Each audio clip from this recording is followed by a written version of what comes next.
Bonsoir les élèves du deuxième bac PC et deuxième bac SVT. On va passer maintenant à l'exercice numéro 4 de la probabilité. C'est un exercice qui applique directement la probabilité conditionnelle. L'énoncé de l'exercice est le suivant. Une urne contient 5 boules vertes numérotées du numéro 0, 1, 1, 2, 2 et 4 boules rouges numérotées des numéros 0, 1, 1 et 2. On tire simultanément 3 boules de l'urne. On considère les événements suivants. Le premier événement, les 3 boules tirées sont de la même couleur. C'est une probabilité directe. L'événement B, les 3 boules tirées contiennent des numéros différents 2 à 2. Aussi, c'est une probabilité directe. L'événement C, il existe au moins une boule rouge parmi les boules tirées. Et l'événement D, la somme des numéros des boules tirées égale à 3. Ce sont tous les 4 des événements directs. Alors, l'événement E, la somme des numéros des boules tirées est égale à 3, sachant qu'ils sont de la même couleur. C'est une probabilité conditionnelle ici. Les questions, on veut calculer la probabilité de A, de C, de B, de D et la probabilité de E.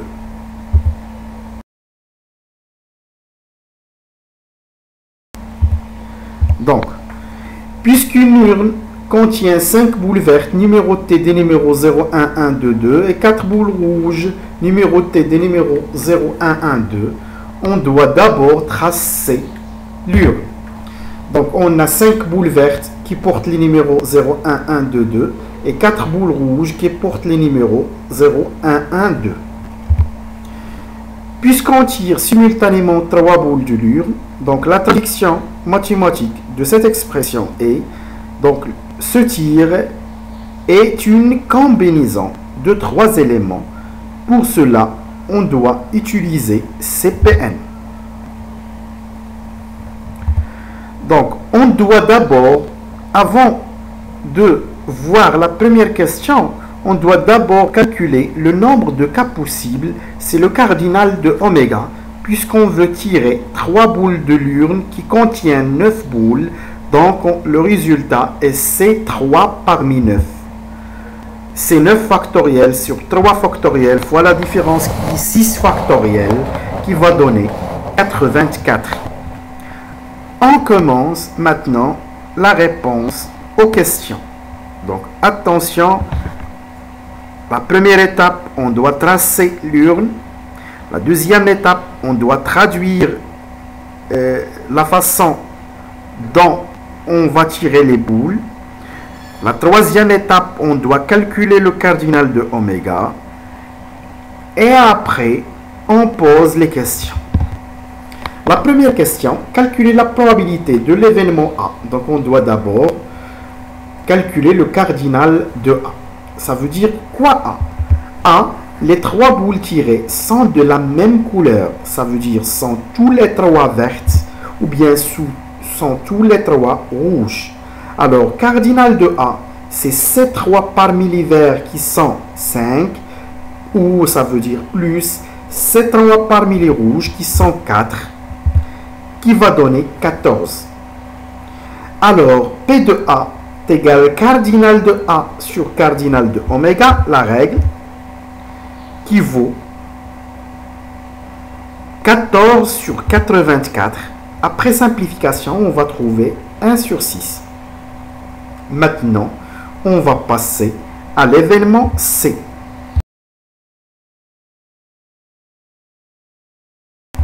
Donc, l'événement C, il existe au moins une boule rouge parmi les boules tirées. On a dit avant, lorsqu'il y a au moins, il vaut mieux penser à l'événement contraire. C'est quoi l'événement contraire de C? C est l'événement, il existe au moins une boule rouge parmi les boules tirées. Son événement contraire veut dire qu'il n'existe aucune boule rouge parmi les boules tirées. Aucune boule rouge, ça veut dire tous les trois sont rouge barre. Alors, cardinal de ces barres, c'est ces trois parmi les non rouges qui sont 5. Donc, ces trois parmi 5 qui vaut 10. Alors, P de ces barres est cardinal de ces barres sur cardinal de oméga. Cardinal de ces barres, c'est 10. Et cardinal de oméga, c'est 84. Donc, 10 sur 84 qui vaut 5 sur 42. Alors, on applique la propriété de l'événement contraire. P de C est égal à 1 moins P de C bar qui vaut 1 moins 5 sur 42. Donc, égal à 37 sur 42. On passe maintenant à l'événement B. B. Les trois boules tirées contiennent des numéros différents 2 à 2. Ça veut dire les trois numéros sont différents. Les numéros qu'on a sont 0, 1 et 2. Donc l'analyse de cet événement, donc on veut tirer trois boules, une qui porte le numéro 0 et une qui porte le numéro 1 et une qui porte le numéro 2. C'est-à-dire c'est une parmi deux qui porte le numéro 0 sont 2 fois une parmi 4 fois une parmi les boules qui portent le numéro 2 qui sont 3 qui vaut 24. Pour cela, P de B, c'est le cardinal de B sur cardinal de oméga qui vaut 24 sur 84. Après simplification, on trouve 2 sur 7.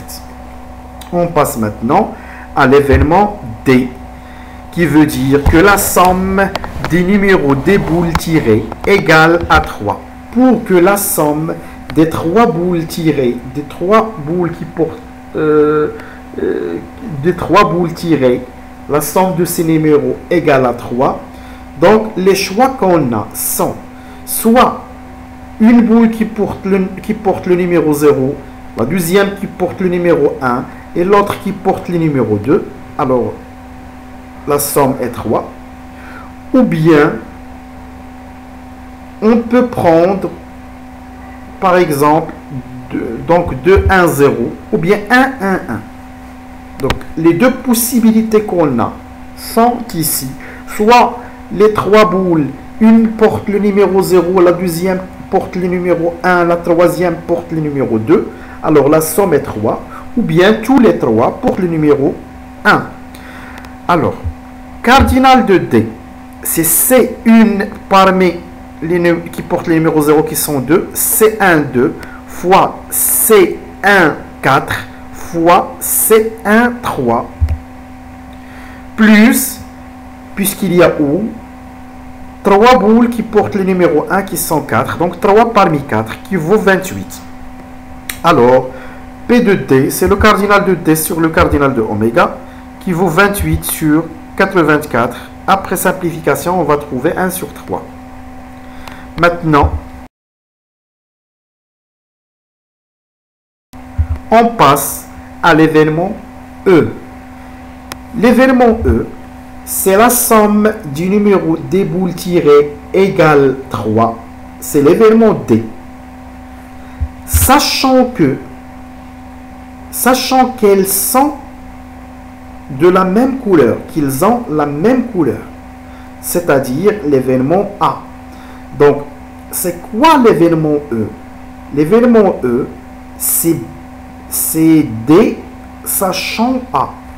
D'où P de E, c'est P de D sachant A. Selon la propriété de l'événement conditionnel, P de D sachant A est égal P de A inter D sur P de A. P de A est déjà calculé. On va maintenant calculer l'événement A inter D. C'est quoi l'intersection en mathématiques? C'est et. Ça veut dire A inter D et A et D. Ça veut dire A et D. Ça veut dire les deux événements sont vérifiés en même temps. L'événement A et D, donc on enlève dans l'événement E, sachant que, et on met à sa place E. c'est-à-dire l'événement A inter D est la somme des numéros des boules tirées égale 3 et elles ont la même couleur. Ça veut dire les 3 boules ont la même couleur et la somme de ces numéros égale 3 en même temps. Donc l'analyse. Les possibilités qu'on a. Donc de la même couleur, ça veut dire ils doivent tous les 3 être verts ou bien rouges. Et la somme de ces numéros égale 3. Donc V0, V1, V2, il vérifie la condition. R0, R1, R2, il vérifie la condition. On a aussi V1, V1, V1, il vérifie la condition. Mais dans l'urne, on n'a pas 3 boules vertes qui portent le numéro 1. Donc, c'est restreint. Alors, on a aussi R1, R1, R1, mais on a les 3 boules rouges, on n'a pas 3 boules rouges qui portent le numéro 1, donc aussi c'est restreint. Alors, c'est quoi le cardinal de A inter D? C'est une parmi les verts qui portent le numéro 0, il y a une seule boule verte qui porte le numéro 0, donc c'est une parmi une. Et fois c'est une parmi les vertes qui portent le numéro 0 qui sont 2, donc c'est une parmi 2, fois c'est une parmi les vertes qui portent le numéro 2 qui sont 2, donc fois c'est une parmi 2. Après on a ou, donc plus, c'est une parmi les rouges qui portent le numéro 0, donc c'est une parmi une, ça veut dire c'est 1, 1, fois c'est une parmi les rouges qui portent le numéro 1, donc c'est 1, 2, fois c'est une parmi les rouges qui portent le numéro 2, donc c'est 1, 1. Après le calcul, on va trouver 6, c'est-à-dire P de A inter D, c'est le cardinal de A inter D sur le cardinal de oméga, qui vaut 6 sur 84, donc le résultat est 1 sur 14.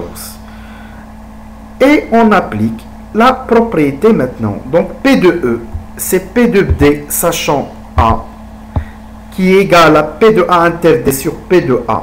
On a trouvé P de A inter D, c'est 6 sur 84. Il vaut mieux utiliser l'expression qui n'est pas simplifiée parce que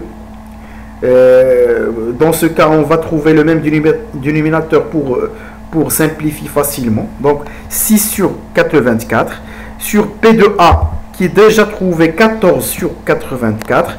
On simplifie par 84, on va trouver 6 sur 14 qui vaut